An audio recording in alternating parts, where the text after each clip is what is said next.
Live from WRAL News Headquarters in Raleigh, your number one source for local news. WRAL News, coverage you can count on. Good evening and thanks for joining us tonight. I'm Julian Grace. We begin with breaking news in Durham. 7 schools will be closed tomorrow due to planned protests. The protests are organized by the Durham Association of Educators, which represents about half of the system's non-teacher employees. Now, all of this is part of the ongoing pay dispute.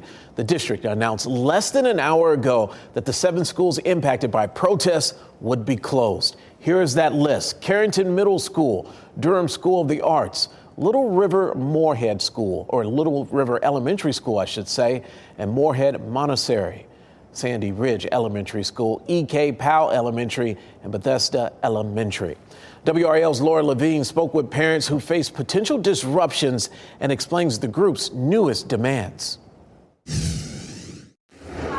During a financial crisis of your creation is unacceptable, and now that it is exposed, it stops today. 2 days after another contentious Board of Education meeting with no firm solution in sight, the Durham Association of Educators plan to make their voices heard even louder. My daughter and I talk about, like, why is this happening? Why is it such a pain now that I don't know if my bus is going to show up? Elizabeth Van Voorhees says despite disruptions for students like her daughter, not knowing what tomorrow will bring, she supports the staff. I don't think it's an easy solution. Shortchanging those who are already in positions of relatively disempowered and invisible positions is not the way to go. I'm glad they're not letting themselves be invisible. So inconvenient, sure. And necessary. This comes after 12 schools closed last week when classified staff held a sick out. Jessica Berryman has a Hillside High School student among those impacted. She says the ripple effect runs deep. But the reality is we have nurses, we have physicians, we have attorneys.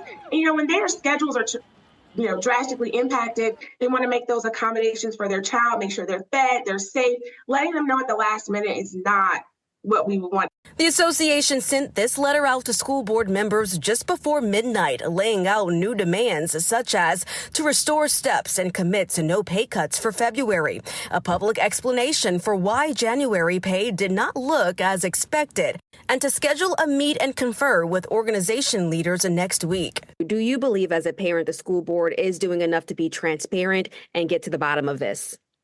I wish that they were more transparent. I do think their heart's in the right place, but I think it's a little too late.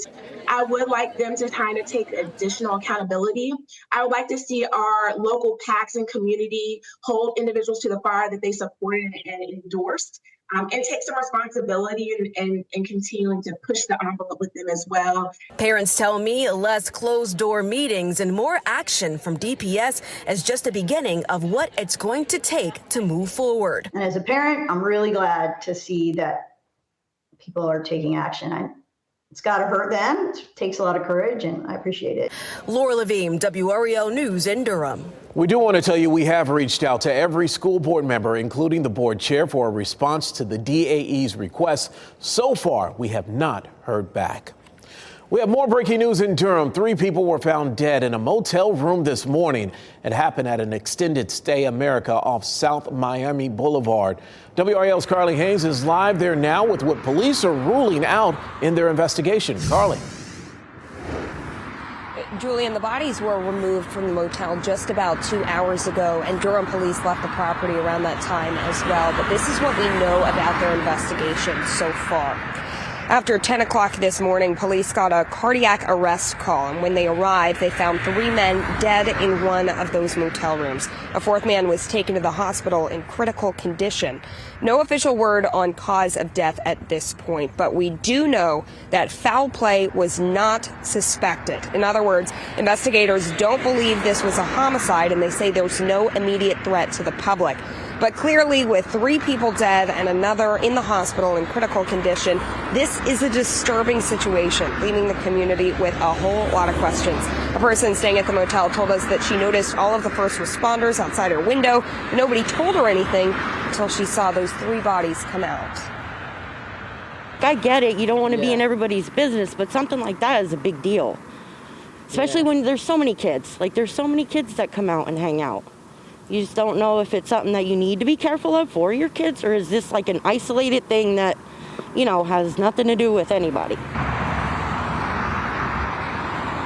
And at this point, police will need to wait for the results of the autopsies, and so will we. Police also have not identified any of the people involved, so we're going to continue to ask questions and stay on top of the latest developments. Julian. Working to get us additional details, Carly Haynes reporting live in Durham tonight. Thank you. Well, one person is dead after two vehicles crashed at an intersection in Fuquay Varina. The crash happened just before noon at the intersection of Barefoot Road and West Academy Street. Police tell us the two vehicles collided with one another and flipped. Police tell us one of the drivers is from Alabama. It appears that the person who died was in a vehicle with North Carolina tags. We're still working to get additional details. A bicyclist is dead after being hit by a car on Old Stage Road in southern Wake County. It happened around 11:30 last night. Old Stage Road was closed near Black Spruce Road for an hour and a half while investigators worked. Troopers say they don't expect charges. That's because the bicyclist was wearing all black and there were no reflectors on the bike. One person is dead and two are in the hospital after a motorcycle and pickup truck crashed in Aberdeen. First responders arrived to the crash on Highway 15501 at about 4 o'clock yesterday afternoon. They immediately started CPR on the motorcyclist but were unable to resuscitate him. The motorcyclist has been identified as 23-year-old Rafael Flores Jr. Two women inside the pickup truck were taken to the hospital. Investigators are still working to figure out what caused this crash. Two people were taken to Duke Hospital after a shooting at Fairview Park in Hillsborough. One of the victims of the shooting is a juvenile.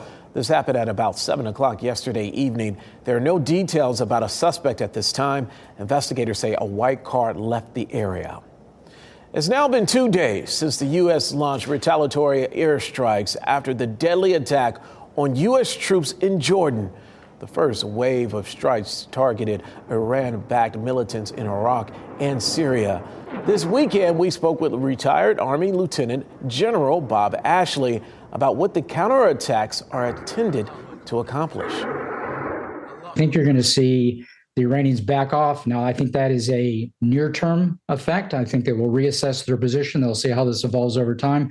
I would anticipate this is not a one and done from the U.S. I would say that we probably will see additional strikes, but really it's to reestablish deterrence, which has not been in place for some time. Ashley says it's also important to remember why U.S. forces are still in Iraq, Syria, and the Middle East.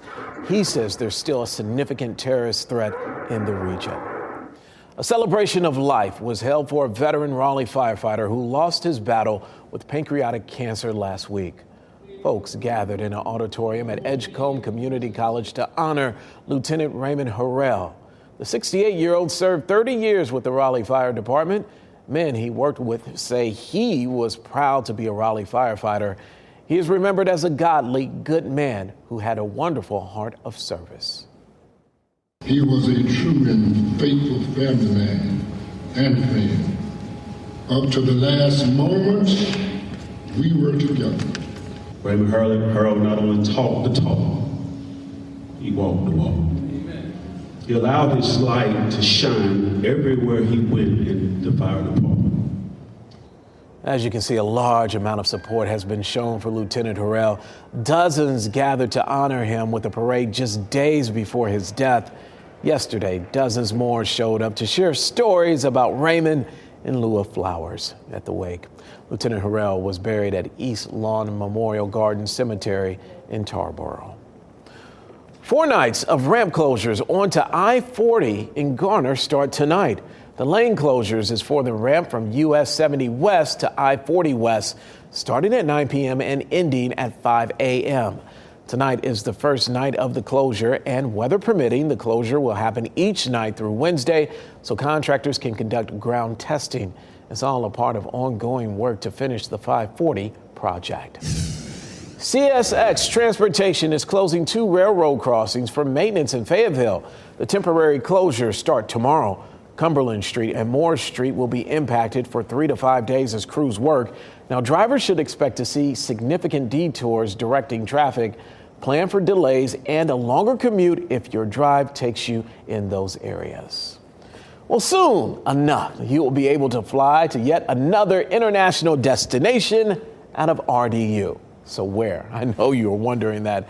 Tomorrow, airport leaders are expected to announce an international airline and a new destination you will be able to fly to. The news conference is expected to start at 10 a.m. We will be there to bring you coverage during our newscast. Can't wait to hear about the new destination. Well, last summer, a Chatham County teen was looking forward to playing basketball during his senior year in high school. Then a bad water slide accident appeared to sink those plans. It was pretty heartbreaking, and I knew that I honestly thought I probably wouldn't see that. And even, a couple weeks after my surgery, I still had doubts. But those doubts gave way to determination, and rather than despair would not happen. Coming up, how this young man endured a rare double knee surgery and made his own miracle recovery a reality. Next. And of course, we had a nice calm weekend forecast. Thankfully, a lot of sunshine and some very comfortable temperatures into the afternoon. We are looking ahead, though, to next weekend where we might not be quite as lucky. We're going to talk about our next rain chances and a warm up on the way coming up after this break.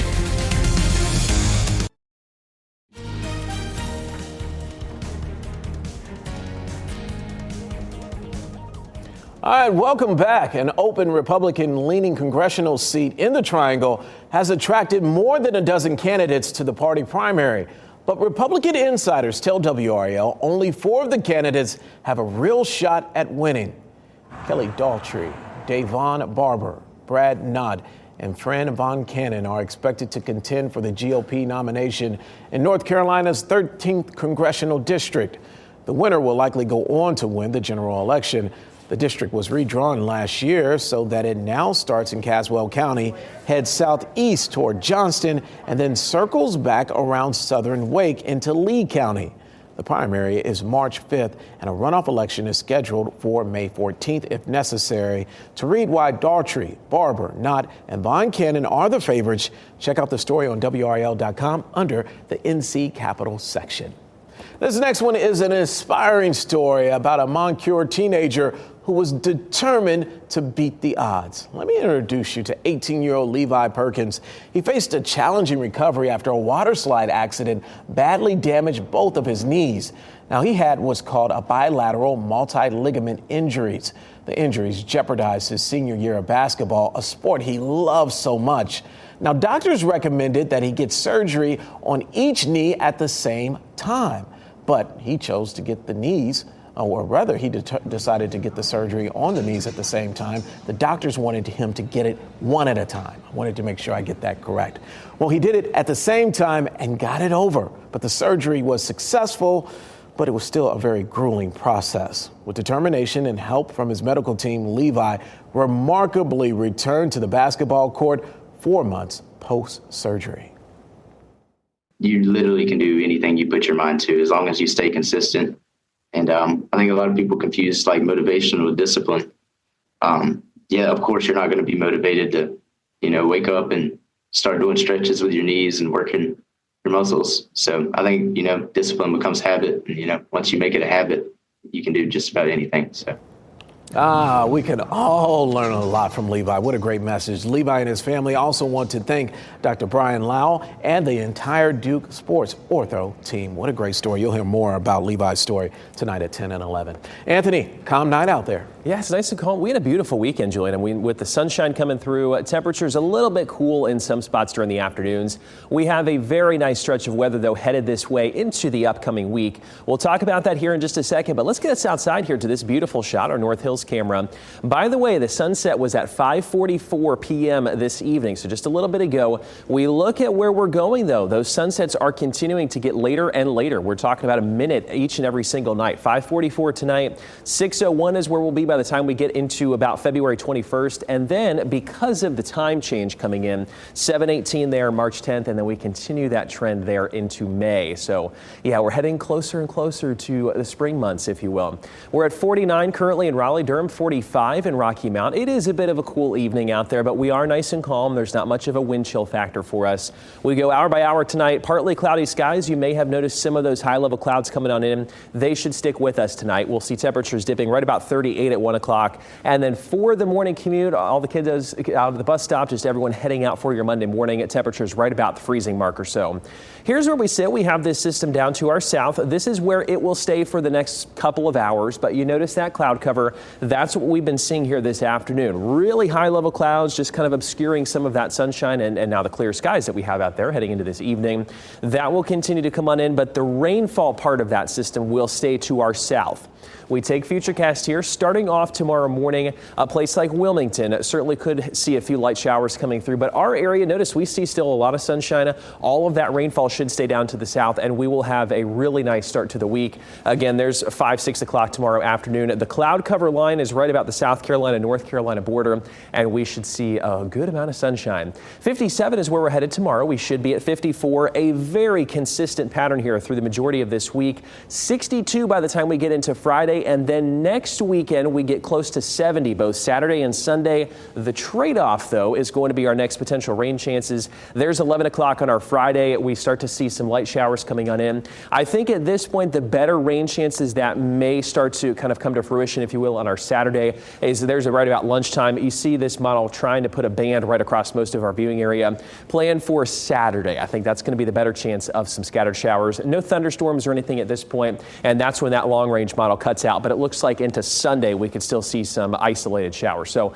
we'll continue to watch that. But this week is going to be a beautiful one. Head outside, get some fresh air, take the dog out, just enjoy lunch. It's going to be great for that. 57 for us tomorrow, 51 by the time we get into Tuesday. Morning temperatures, though, will still be chilly. We're going to be waking up in the upper 20s and low 30s. We get better, though, by the time we get into Thursday, Friday, 62 on Friday, and then Julian close to 70 on Saturday with those next rain chances. All right, thanks, Anthony. Casey is here, and Casey, the topic of discussion is still UNC Duke. Yeah, of course, well, it always is, right? Such a big game. Battle of the Blues Part 1 in the books, and, well, it was less about what we learned from each side, more of what we kind of already knew. Plus, UNC women in a top 25 showdown at home this afternoon. The Heels overcame poor first-half shooting, but was it enough? I'll tell you next. It's a long time with this kid. Well, the UNC women have been on quite the stretch. 3 of the Heels' last 5 games against ranked opponents. 2 straight losses, including that tight one Thursday night at number 5 NC State. Things not getting any easier today with number 17 Virginia Tech in town. Let's head up to Carmichael Arena. There's a lot of pink in the house for the annual Play for K game. Heels trailing from the jump. Alexi Denarski goes on a little 7-0 run herself, and the Heels were up 4. Hokies 6'6" center Elizabeth Kitley. Unstoppable, always down low. She had 8 first-half points. The Heels just 20 points in the first half of their own, the lowest of the season, trailing Tech by 6, but Deja Kelly took control out of the break. Pulls up for 3 of her 9 points in the frame. Then later in the quarter, Alyssa Usby, so crafty, up and in for the lead. The Hokies would take the lead the rest of the way until the final minute of the game when Apex's own India Navarre, a little Euro step for the basket's tying bucket. We had to go to overtime, but the Heels go just 1 for 8. Georgia Amor at the other end, dagger 3. 70-61, Heels suffer a 3rd straight loss. Next up, a date with Duke on Super Bowl Sunday. Well, the atmosphere for Duke Carolina men's, of course, never disappoint. Last night at Dean Smith Center, no different. And it was the Tar Heels who snapped a 2-game losing skid to the Blue Devils with a 93-84 win. Pat Welter was courtside and breaks it all down with this week's Baseline Thoughts. When Duke and UNC play each other, you expect to learn a lot about the two teams. But I would say this game confirmed what we already knew. There's a hunger and thirst with this group that individually and as a team to be the best that it can be. UNC top 20 in offensive and defensive efficiency. They've got all the answers to the test for the last month, and we saw that in this game. This team just doesn't care. Like at the end of the day, if RJ had 0 and Armando had 90 points or vice versa, I don't really think they care. RJ Davis doubled, didn't have much space to operate. Well, that left room for Armando Bacot and Harrison Ingram to take over the game. I knew coming into this game I would have a big game. I told my mom before the game, I'm like, I think I'm going to get like 20 and 10, and I knew it. I mean, I thought the game plan was amazing, and all year I really just been waiting my turn. As good as they were offensively, it all started on the defensive end. Duke, plagued by turnovers in this one, John Shire went as far to question their will to compete. We didn't compete to the level that you need to have a chance to beat this team tonight. And that's what I'm disappointed about. Duke returned 4 starters from last year's ACC championship winning team, but this season to me has been about the one that didn't come back. Derek Lively's absence severely felt in this game. As talented as Duke is, their roster doesn't quite fit, and that is the difference right now between them and UNC as we go into February. Casey? Thank you so much, Pat. Well, tonight on Sports Extra, we'll have more from last night's Battle of the Blues. Plus, Pat Welter sits down with UNC guard RJ Davis to talk hoops, fashion, and, of course, his signature burrito. And then we'll meet the new head coach of the Carolina Panthers. It all starts after the 10 p.m. news on Fox 50. One, Georgia Tech and NC State. It's Jaden Taylor. He's going to have a miss, but look at him stay on the floor and stay in the play. One-handed save, kicking out to Michael O'Connell for 3. Yeah, the baseline save. Open 3, making ESPN SportsCenter's top play of the day. Julian, the cherry on top, of course, after last night's 82-76 win over Georgia Tech. Pretty cool. Yes, it is. That Jaden Taylor, he's an Indiana kid. Go, go, go, Pack. All right, thanks for joining us. NBC Nightly News is next. Have a good evening.